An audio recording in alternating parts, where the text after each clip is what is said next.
Bonjour chers amis qui aimaient l'histoire, qui aimaient aussi les événements politiques actuels, qui cherchaient à les comprendre. Alors j'ai regardé très récemment une émission sur une chaîne panafricaine et l'invité disait comme ça que la France fera tout pour ne pas quitter le Niger parce que ce serait un signal très mauvais pour sa présence militaire en Afrique de l'Ouest et aussi en Afrique en général, et que ils vont prendre le risque d'attaquer le Niger au besoin. S'ils sont en difficulté, ils vont inviter leurs partenaires européens à s'engager militairement. Alors j'avoue que je ne partage pas cette analyse-là. Alors qu'est-ce qui l'a poussé à dire ça? C'est parce que des informations montrent que il y a un regroupement important de troupes françaises au Sénégal, en Côte d'Ivoire et au Bénin, avec du matériel militaire important. Mais si le fait de quitter le Niger est un signal qui est mauvais, mais pourquoi est-ce que la France a pris sur elle de quitter le Mali, de retirer ses troupes du Mali et de retirer ses troupes du Burkina? Mais ces deux éléments aussi sont des signaux qui sont défavorables à la France. Il n'y a jamais 203. Donc, ils ne peuvent que quitter le Niger. Ils ne peuvent pas s'entêter à rester. Pourquoi? S'ils veulent y faire une guerre, est-ce qu'ils sont sûrs de la gagner? Parce que quand on lance une guerre, on se dit qu'on a des atouts pour gagner la guerre. Mais je suis sûr que les stratèges français, les stratèges militaires, les stratèges politiques savent que engager une guerre au Niger, la France n'est pas sûre de la gagner.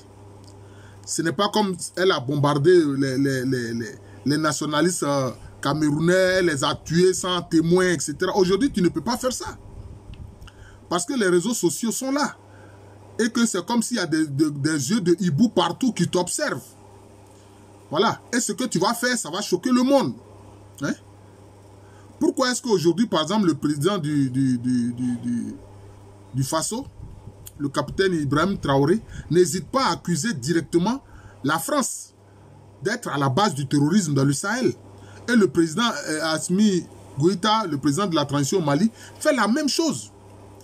Il a fait un témoignage récemment à Bambara pour dire que lui, en tant qu'officier qui menait les opérations pour déloger les terroristes de Kidal, mais c'est l'armée française qui a fait un verrou qui les a empêchés d'entrer dans Kidal et qui a désarmé l'armée malienne. Il a dit tout ça en Bambara et ça a été traduit en français. Vous comprenez? Donc, trop de choses accusent la France. Et donc, aujourd'hui, avec ce qui se passe au Sahel, tout le monde entier a les yeux braqués sur la France pour voir comment elle va réagir. D'abord, j'ai dit, il faut que les stratèges français soient sûrs que s'ils lancent cette guerre-là, ils vont la gagner. Or, je ne suis pas sûr qu'ils vont la gagner. Pourquoi? Parce qu'aujourd'hui, le Mali, le Burkina, et même dans le cas des choses de Centrafrique, ils ont signé des accords militaires avec la Russie. Même le Cameroun et le Congo-Brazza ont signé des accords militaires avec la Russie. Donc si tu attaques ces pays-là, mais la Russie va réagir. Et elle a des troupes déjà d'élite, ce qu'on appelle Wagner, qui sont là. Et il y a le projet. Il y a un panéliste africain d'ailleurs qui le disait, où les Russes ont l'intention d'envoyer 20 000 hommes armés, vétérans de guerre, dans le Sahel. Est-ce que la France peut prendre le risque alors de dire qu'elle va gagner cette guerre? Parce que bombarder et puis venir sur le terrain pour occuper le sol, ça fait deux choses. Demandez aux Américains, ils savent ce que c'est. Ils ont bombardé en Irak, mais ils n'ont pas pu s'implanter. Ils étaient cachés de la zone verte jusqu'à ce qu'ils quittent l'Irak. Vous voyez? Donc si c'est bombardé là, ça c'est facile à faire. Mais pouvoir occuper le terrain, quand on a bombardé, ça fait deux choses différentes. Et aujourd'hui, moi, je regarde ce qui se passe au Niger, mais souvent, je vais sur les chaînes nigériennes pour voir ce que les Nigériens même disent. Il suffit d'aller, par exemple, sur Télé Sahel. Hein? Il suffit d'aller sur Télé Sahel et vous verrez. Mais la population est chauffée à blanc contre les Français. La population est chauffée à blanc contre la France. Si vous bombardez, pourquoi est-ce que vous voulez vous implanter forcément? À cause de vos intérêts. Parce qu'ils pensent que leurs intérêts sont au-dessus de la vie des gens. Vos intérêts ne sont pas au-dessus de la vie des gens, surtout que ce n'est pas un territoire français. Mais ce qui reste de vos intérêts, vos entreprises qui sont là-bas, vont être totalement détruites. On a vu le cas déjà, on a vu un signe avec des manifestations au Sénégal, où ils s'en sont pris à des stations totales. Ils s'en sont pris à les manifestants, s'en sont pris aux stations totales. Si ça continuait, ils allaient détruire toutes les entreprises françaises qui s'y trouvent. Est-ce que c'est ce que les Français veulent? Est-ce que c'est ce que les stratèges français veulent? Il faut qu'ils réfléchissent bien. Il faut qu'ils réfléchissent bien. Je pense que au début, on a vu le président des Français dire non, lui ne reconnaît pas ce gouvernement, il ne connaît que Bazoum, le président élu d'après lui, etc., etc. Mais aujourd'hui, il est en train de négocier le retrait de son armée parce qu'il sait qu'il ne peut pas faire autrement. La population, 24 heures sur 24, encercle et l'ambassade de France à Niamey et, comment on appelle ça, les troupes françaises dans Niamey. Et ils se relèvent 24 heures sur 24, ils ne permettent même pas qu'il y ait, comment on appelle ça, un ravitaillement en nourriture ou en eau. Et ils risquent d'avoir, je ne sais pas moi, une épidémie à l'intérieur de ce camp, s'ils n'ont pas d'eau. Hein? Ça peut poser problème. Ils peuvent être malades. Comment ils vont faire? Vous voyez? Donc, c'est pour ça que la France, le président français est obligé d'observer la réalité. Comme quelqu'un a dit, la politique, c'est la juste appréciation des réalités, de négocier leur départ. Mais il ne servira à rien de tergiverser. Oui, donnez-moi 2 mois, donnez-moi 3 mois. Ça ne sert à rien. On a vu la condition dans laquelle l'armée américaine a quitté Kaboul. Ils ont quitté Kaboul en catastrophe. En quelques heures seulement, ils ont quitté Kaboul. Donc, en quelques heures, on peut évacuer son armée. Hein? Il ne faut pas prendre le risque de dire non, en voulant tergiverser, je veux 2 mois, 3 mois gagner du temps. Alors que toute la population vous est hostile. Vous êtes hostile. Ce n'est pas bon. Maintenant, quant aux troupes françaises massées au Bénin, en Côte d'Ivoire et au Sénégal, avant ça, les réseaux sociaux, est-ce que les gens pouvaient savoir tout ça? Mais on voit des simples paysans qui disent, voilà, j'ai vu des armées, des troupes françaises, etc., qui sont équipées de cette façon, qui sont ici ou là. Ça devient compliqué pour la France. Cette politique de vouloir perpétuer ce qu'ils appellent maintenant, ils n'osent plus dire sa domination, mais son influence. Non, je ne peux pas chercher à influencer les Africains. Vous-même, de temps en temps, vous avez parlé du commerce équitable. Acceptez ce commerce équitable et puis quittons-la. Hein? Comme disent les Ivoiriens, on va quitter ici. Acceptez ce commerce équitable et puis on va quitter ici. C'est tout. Si vous acceptez de payer les matières premières ailleurs, au prix du marché international correctement, mais pourquoi est-ce que vous ne voulez pas l'accepter pour l'Afrique et vous voulez perpétuer votre domination coloniale? Ça ne peut pas continuer. Mais vous avez vu hein, que les jeunes Africains, l'Afrique est la population la plus jeune du monde, à moyenne 25 ans. C'est eux qui prennent le risque de traverser le désert pour aller en France, pour aller en Europe. Vous vous en plaignez. Mais on ne peut pas maintenir cette population-là dans la misère. Parce que les présidents qui sont là, ils font comme s'ils ne voient pas la situation. Parce qu'ils ont peur même de vous, les dirigeants français. Ils ont peur de subir un coup d'État de votre part. Voilà le problème. Aujourd'hui, ils sont entre le marteau et l'enclume. Et avec l'Afrique qui s'élève, qui dit, nous ne voulons plus de cette domination des Occidentaux. Nous voulons être traités en égaux, en État souverain. Bon, ceux encore qui sont là à plus ou moins vous obéir, et même ils savent que la situation ne peut pas durer. Ils sont entre le marteau et l'enclume. À tout moment, ils peuvent subir un coup d'État. Ou bien une révolte populaire. Hein? Énormissime. Mais ce que je veux dire aussi, c'est que les troupes françaises massées en Côte d'Ivoire, au Bénin et au Sénégal, en réalité, ce n'est pas pour attaquer le Niger, parce que l'option d'attaquer le Niger est dépassée. Il aurait fallu le faire dès les premiers jours du coup d'État au Niger. Or, ils n'ont pas pu faire cela, puisque la France voulait mettre en avant le paravent de la CEDEAO. Or, ceux de la CEDEAO qui étaient déterminés, d'ailleurs sur les 15 pays de la CEDEAO, je crois que c'était 4 ou 5 pays qui étaient déterminés à aller faire cette guerre-là. Hein, le Sénégal, la Côte d'Ivoire, le Bénin, bon, le Togo s'est rétracté, le Nigeria s'est rétracté, hein, le président du Nigeria, Tinubu, a prétexté qu'il veut la vie de son Sénat. Le Sénat lui a dit non. Et on voit que toutes les populations, même de ces pays-là, disent non, qu'on ne veut pas de cette guerre-là. Le président du Ghana s'est rétracté. Même le roi des Ashanti lui a dit ne touche pas à nos cousins Haoussa. J'ai fait même un enseignement là-dessus que vous pourrez regarder une vidéo là-dessus. Hein, le roi des Ashanti a dit au président ghanéen Akufo-Addo ne touche pas à nos cousins Haoussa. Parce que ceux qui veulent faire accepter d'entrer dans ce jeu, eux-mêmes, leur pouvoir est menacé. Ils savent que leur pouvoir est menacé. Vous voyez? Ils savent que leur pouvoir est menacé. Vous voyez?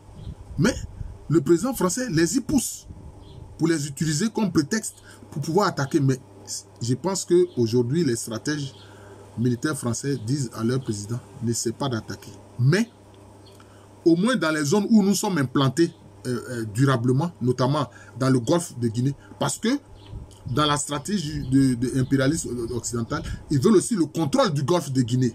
Ah oui, ils veulent le contrôle du golfe de Guinée. Ils ont même signé des accords avec des pays le long du golfe de Guinée dans ce sens-là. Et ils ont leurs troupes le long du golfe de Guinée. Ils ont leurs navires de guerre, leurs sous-marins qui patrouillent le long du golfe de Guinée. Vous voyez, dans cette stratégie de domination globale. Donc c'est de ça qu'il s'agit. Le Sahel est perdu pour eux. Bon, ils veulent se regrouper aux choses. S'ils quittent le Niger, ces troupes françaises seront obligées d'aller au Tchad. Mais même là encore au Tchad, il se trouve qu'il y a une hostilité grande de la population contre la présence militaire française. Et malheureusement, les choses ne sont pas en faveur de la France. Puisque dernièrement, il y a eu un incident où il y a un militaire français qui a abattu froidement dans un hôpital un soldat tchadien. Ça a créé d'énormes manifestations au Tchad. D'ailleurs, selon les accords, ce militaire-là ne peut pas être jugé au Tchad. Donc, on l'a rapatrié en France. Et tout ça, ça a augmenté la colère des populations contre la présence militaire française. Donc, à plus ou moins long terme, moi je pense que même à moyen terme, parce qu'aujourd'hui, celui qui a remplacé son père en faisant un coup d'état militaire, en fait, puisque c'est le président de l'Assemblée nationale qui devait remplacer, faire une transition après la mort du président Idriss Déby Itno. C'est son fils Kaka Déby Itno qui, étant lui-même officier de l'armée, s'est emparé du pouvoir. Avec quoi? Avec l'aval de la France. Puisque le président français est venu adouber ce coup d'état. Mais il se plaignent du coup d'état au Niger. Pour le Tchad, ils l'ont entériné avant. Et pour ce qui se passe au Gabon, ils ont entériné cela. Mais tu ne peux pas faire 2 poids 2 mesures. Les gens voient que ton comportement n'est pas logique. Pour les mêmes situations, l'une tu tolères, l'autre tu ne tolères pas. Il y a quelque chose qui ne va pas.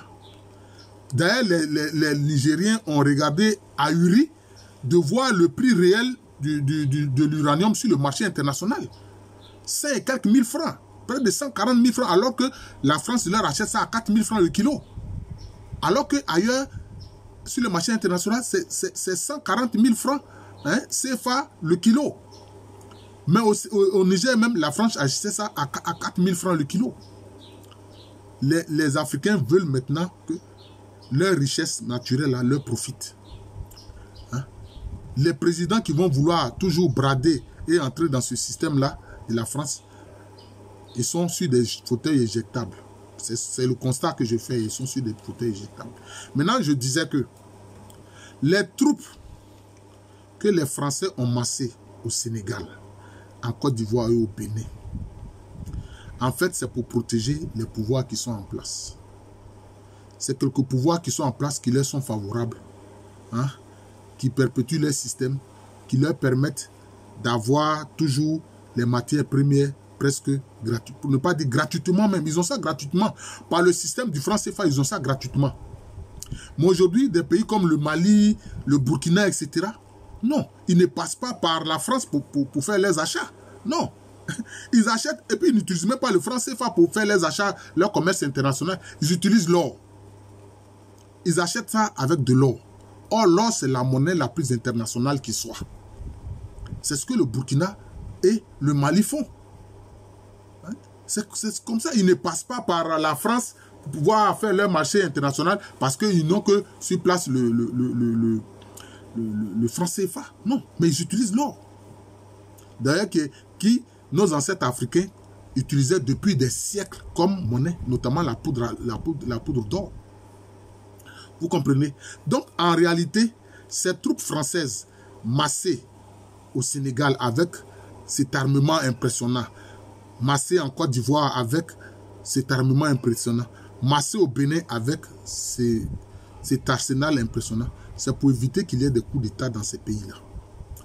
Pour dire que notre précaré là, qui est en train de s'amenuiser là, ce qui reste là, ça là au moins nous allons protéger ça. Nous allons protéger ça. Nous allons faire en sorte que le Sénégal ne nous échappe pas, la Côte d'Ivoire ne nous échappe pas, le Bénin ne nous échappe pas. Puisque ce sont des pôles aussi importants qui ont beaucoup de matières premières. Le Sénégal a beaucoup de matières premières, la Côte d'Ivoire a beaucoup de matières premières. Moi, j'ai été étonné dans un voyage récent à Mans de voir que mais il y a plein de choses, comment on appelle ça, de matières premières stratégiques. Même le lithium exploité en Côte d'Ivoire. Le pétrole, le gaz, le manganèse. On vient de découvrir un gros gisement de manganèse dans la région de Korogo. Alors qu'il y en a dans la région du Bongwanou, de Bongwanou. Vous voyez? Et il y en a dans la région de Mans, d'Anané, etc. Le fer, etc. Le manganèse, le lithium. Bon. C'est le coltan qu'on n'a pas encore découvert. Mais moi, je pense qu'on peut découvrir le coltan aussi. Donc, et le Bénin aussi, il y a du pétrole au large du Bénin. Donc, la France s'est dit au moins, ces trois pôles-là ne doivent pas m'échapper. C'est pour ça qu'ils ont massé ces troupes et ce matériel. Ce n'est pas pour attaquer le Niger. Pour le Niger, là, c'est fini. Ils ne peuvent plus. Comme on dit en Côte d'Ivoire, c'est DAS. Ils ne peuvent plus rien faire là-bas. Non, ils ne peuvent pas. Mais c'est pour montrer un peu les dents, hein, pour dire que la France a encore des capacités militaires. Mais sinon, ils n'oseront pas. Ils n'oseront pas. Ils vont passer par où? Par le Bénin. Mais les troupes et le matériel que le Niger vient de recevoir de la part de choses, comment on appelle ça, de la Russie qu'ils ont massé à la frontière avec le Bénin, c'est pas une petite affaire. C'est pas une petite affaire. Et puis maintenant, ce n'est même pas la peine, on ne compte même pas, on ne prend même pas en compte la mobilisation de la population. Et le Mali et le Burkina, on dit que attaquer le Niger, c'est les attaquer. Et eux-mêmes aussi, ils savent qu'on peut attaquer à leurs frontières pour les distraire. Donc, ça devient compliqué. Et la Russie est sur le terrain. Et dernièrement, j'ai écouté une déclaration du chef de l'État de la Corée du Nord. Et il dit que si la France attaque, qu'eux aussi vont venir s'impliquer directement. Ce sera un conflit international. Et je ne suis pas sûr que l'OTAN va gagner ce conflit international, même si l'OTAN vient soutenir la France. Ce sera un désordre total. Et on ne sait pas à quoi ça va aboutir. Surtout que le même OTAN a échoué à faire tomber le régime de Bachar el-Assad en Syrie. Parce que Wagner y était. Voilà. Donc c'est cela. Moi je pense que c'est pour faire diversion, mais c'est pour protéger le régime au Sénégal, le régime en Côte d'Ivoire et le régime au Bénin, qui sont très favorables encore à la France. Pour éviter qu'il y ait des coups d'État dans ces pays-là qui surprennent la France. Là, en cas de coup d'État, la France peut se donner peut-être 48 heures pour intervenir, pour mettre ordre, pour écarter ceux qui auraient fait ce coup d'État. Je pense que c'est ça. C'est ça. Mais dans toute situation dans un pays, souvent, la dimension que les gens oublient de prendre en compte, c'est la réaction de la population.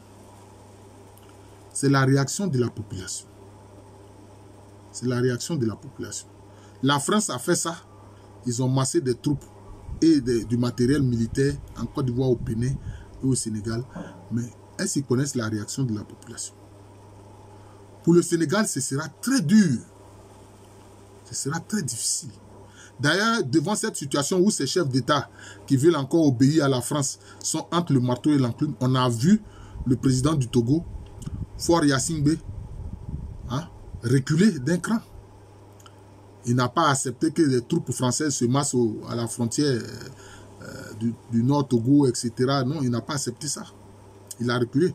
Parce que dès après le coup d'État au Gabon, on a vu des foules sortir au Togo pour réclamer la démission ou la destitution du président Faure Gnassingbé. Vous voyez, donc c'est cela. Donc voilà, c'est l'analyse que je fais de cette situation-là. C'est une analyse. Voilà, c'est une réflexion. Vos idées peuvent être différentes de la mienne, mais moi je dis que c'est simplement pour protéger encore ce petit reste du précaré français en Afrique de l'Ouest. C'est tout. C'est pour ça qu'ils ont massé ce matériel-là et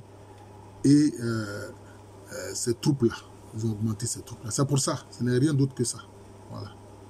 C'est pour éviter que la Côte d'Ivoire, le Sénégal et le Bénin subissent aussi des coups d'État, comme le coup d'État du Niger est arrivé sans que la France voit venir cela.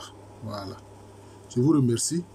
Je suis le professeur Alou Kwame René, professeur titulaire d'histoire à l'université Félix Houphouët-Boigny, université qui est à Abidjan, c'est à Cocody, c'est en Côte d'Ivoire, un pays situé en Afrique de l'Ouest.